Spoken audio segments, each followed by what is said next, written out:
Bleatings, everyone! It's that time of the month again. Well, not that time, but my Abominable book club box is here. So I'm really excited to get into the box, but I actually have book mail to show you. Now, for anybody that watched my video where I said I'm doing a read what you own challenge and I'm not buying any new books until I've finished reading 100 of the books I currently own, I want you to know that none of this counts, and like, bear with me. So first of all, I got Monument by Dave Jeffrey, and this is an omnibus of his A Quiet Apocalypse series. So if you haven't read any of them and they've been on your list, maybe instead of buying the separate books you could just buy this beast. Now, I wasn't gonna because I've read and I own copies of all of the individual books. But the thing is, there's another story in here written by hang on, let me just check. The First Samaritan by Dave Jeffrey and Tom Jeffrey, and I just I don't know, I just really wanted to support Dave, and I just thought I may as well round off the series, the collection, by having everything that's come out in the collection. There is also an anthology based on this world. I'm so sorry, the name of it escapes me now because I'm reading the book and it's downstairs, but I'm also reading that. So this doesn't count for, you know, breaching my read what you own stuff, because I've read these stories, okay? So it doesn't count because I'm not adding something to my TBR.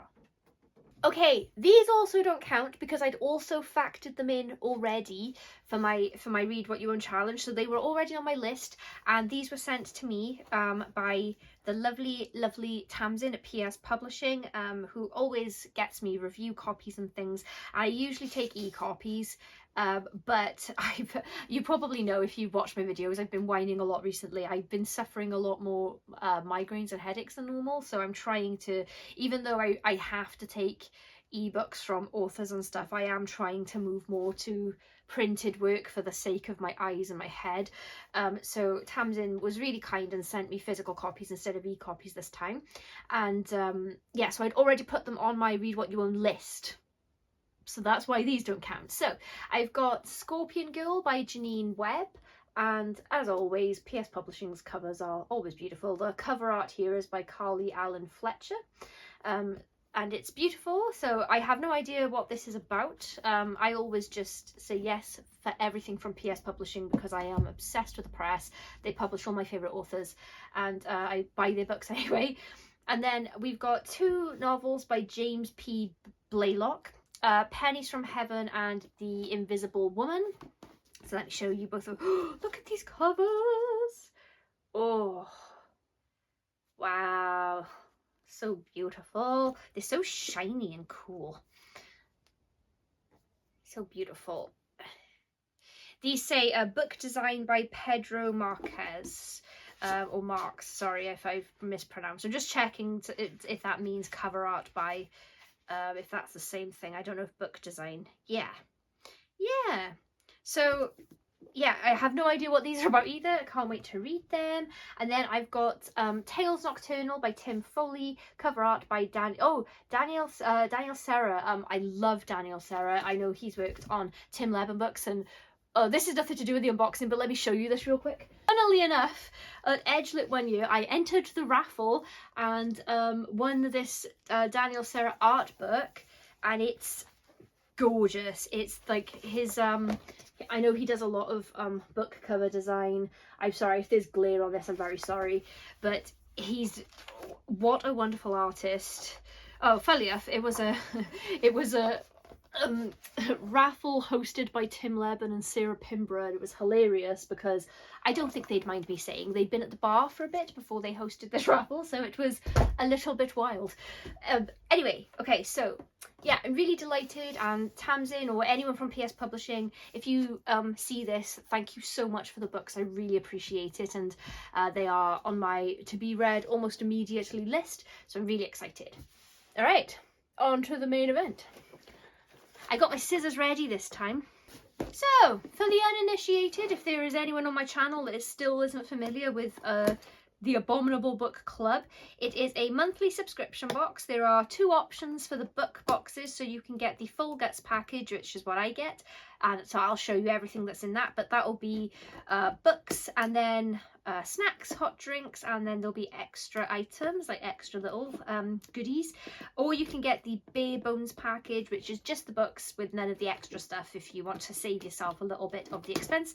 This box in the UK is £25 a month plus well, 24 something plus postage and packaging. Don't panic, I'm in. Alrighty then, so let's start with the bookmarks. So as always, we have our Abominable Book Club bookmark here. I love these. I love the little Abominable logo there, and there is a microfiction on the back, so you get a little extra story with your box of stories. I love those. Next, we have another bookmark, and I feel like I'm gonna feel stupid for incorrectly guessing what this is, but I'm pretty sure that this is to promote 28 years later. I just, because of the biohazard, and that kind of looks like Jim, and also on the back it says, Jim, with endless love we left you sleeping, now we're sleeping with you, don't wake up.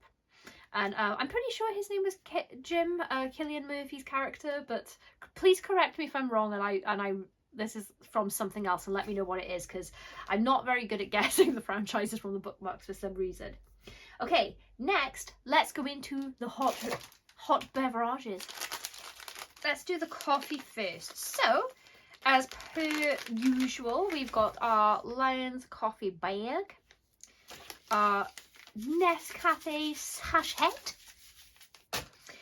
We have a red berry and flower tea. Mum, are you still drinking these? Do you want this? I don't really like fruit teas. I've tried, but they're just not for me. And also a Yorkshire tea. Good old Yorkshire tea. Can't go wrong with a lovely cup of tea, can you? And of course, the pièce de résistance, the Galaxy hot chocolate, which is my favourite bit. It's not my favourite bit of the box. Obviously, the books are my favourite bit, but my favourite bit of the hot drinks. And I'm going to be having this immediately after filming this video. Shall we do the snack next? So, we have got Sweet Lounge Vegan Fizzy Strawberry Hearts. And I've stopped trying the snacks in front of you, but I think I'm going to try one just because, you know, for science. Oh, how cute! Look how cute these little fellas are. So I'm not a vegan. I'm not vegan myself, so let me try this and give you my verdict. That's really nice. In all seriousness, the only thing with like jelly sweets for vegan, obviously vegans don't eat gelatin. The only thing with like jelly sweets that are vegan is the texture. It feels a bit off, and it's not a bad texture, it's still chewy. I think it's just because I have an expectation of what the consistency is going to be like because I eat, you know, non-vegan sweets. So I think it's like because they look exactly the same.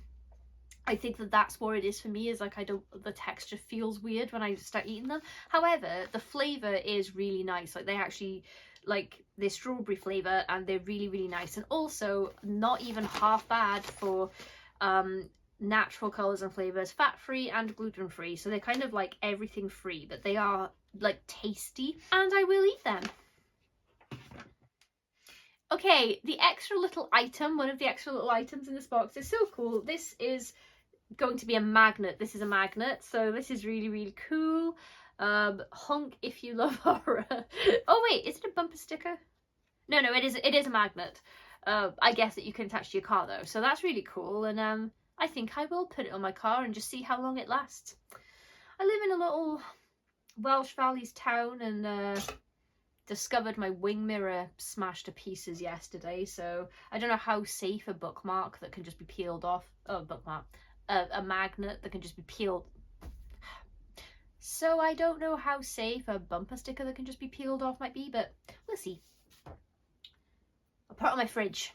Alright then, let's get into the books. I'm real excited. So with this package you get it'll be 2 new books, quite often one that's like newish and then one that's brand new, and maybe this is the first wave of books that have gone out. I know that I got Black Sheep in Abominable Book Club by Rachel Harrison last year, ahead of the UK release, I'm pretty sure. And then, so there'll be 2 books like that, new and newish. And then there's also a second-hand book that's like extra wrapped up, and I always open that last because it's the most fun. So we have Red Rabbit by Alex Grecian. I think that's how I pronounce the name there. So let me have a little read of the back cover synopsis here, as I usually completely balls up this part for some reason, so bear with me. Let me try and add some gravitas to it for you. Sadie Grace is wanted for witchcraft, dead or alive. Every hired gun in Kansas is out to collect the bounty on her head, including bona fide witch hunter Old Tom and his mysterious mute ward, Rabbit. On the road to Bourbon County, they're joined by 2 vagabond cowboys with a strong sense of adventure but no sense of purpose, and a recently widowed schoolteacher with nothing left to lose. Dun dun dun! As their party grows, so too does the danger. Racing along the drought-stricken plains in a stolen red stagecoach, they encounter monsters more wicked than witches lurking along the dusty trail, but the crew is determined to get that bounty. Or die trying. Okay, so, if I'm being really honest, and I'm trying not to be so sunshiny about every single book I talk about on this channel this year, because it occurred to me if I'm positive about absolutely everything, and people think that I like everything, then maybe no one will put any stock into my book recommendations. I gotta say, this isn't really grabbing me. Even though it mentions witches and monsters, it doesn't sound scary, and I prefer scary, but it, you know, it's going on the TBR, so maybe I will eat these words when I get to it. I'm really sorry to the author if you see this and you're offended. It's I'm particular. This is why I don't read a back cover synopsis ever, because I often find that the back cover synopsis doesn't really do the plot justice at all, because you have to be you're so limited about what information you can give out about a book ahead of time, so you have to keep all of like the really good stuff in, so it's a surprise. So that's why I never read a synopsis, because I don't want to be put off a book by a synopsis, which is kind of what happened here. But we shall see. I'll keep you updated on this one if when I get round to it. Okay, next we've got some goodies to go with this book. So this is Listen to Your Sister by Nina Veal. I was really sorry if I'm mispronouncing that as well.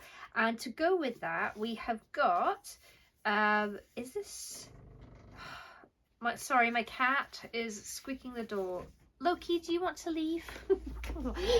This is a little sort of signed book plate sticker, I think. And then we have a note from the author, and I love it when they do that. I won't read the note from the author, but I love it when they include things like that. It's just a nice little personal touch. So I've never heard of this author either, so let's have a little look at this back cover synopsis.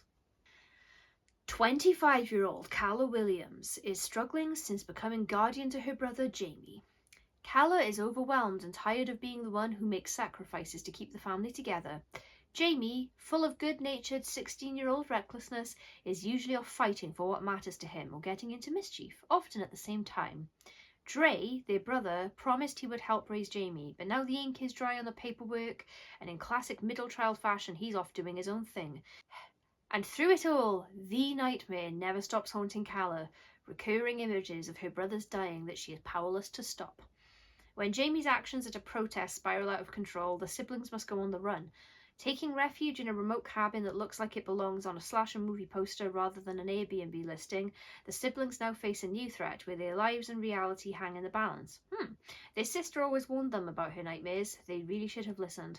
Oh, I could be, again, this is why I don't read back covers normally for my personal reading list, and I could be wrong. But if you've watched me on the channel before, you'll have undoubtedly seen me ranting about how much I absolutely hate dreams in books. I hate them, and I don't know why. It's my biggest. It's not even a pet peeve. It's turned into a fairly unhinged and unfair hatred. I hate dreams, even if they're relevant. I don't like dream sequences. I don't like dream scenes. I don't like chapters that are all a dream. I don't care if the dream is relevant or if what's happening in the dream is happening in real life or what. For whatever reason, I just have such a huge disconnect So it just sounds, like this is going to be something dream related.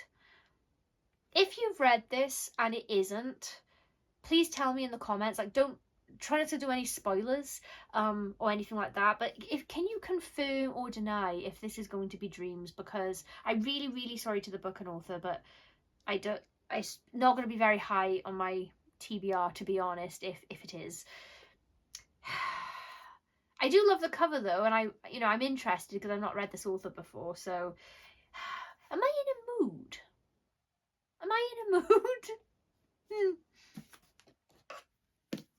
Okay, so we're on to the second-hand book now. It's wrapped in this cute little sort of paper and twine wrapping with the wax seal from Abominable there. And I always guess that it's Stephen King or Dean Koontz. And then last time I was like, well, I'm not going to guess Stephen King or Dean Koontz because it's been someone different the last few times. And then it was a Dean Koontz book last time to add to my little Dean Koontz collection.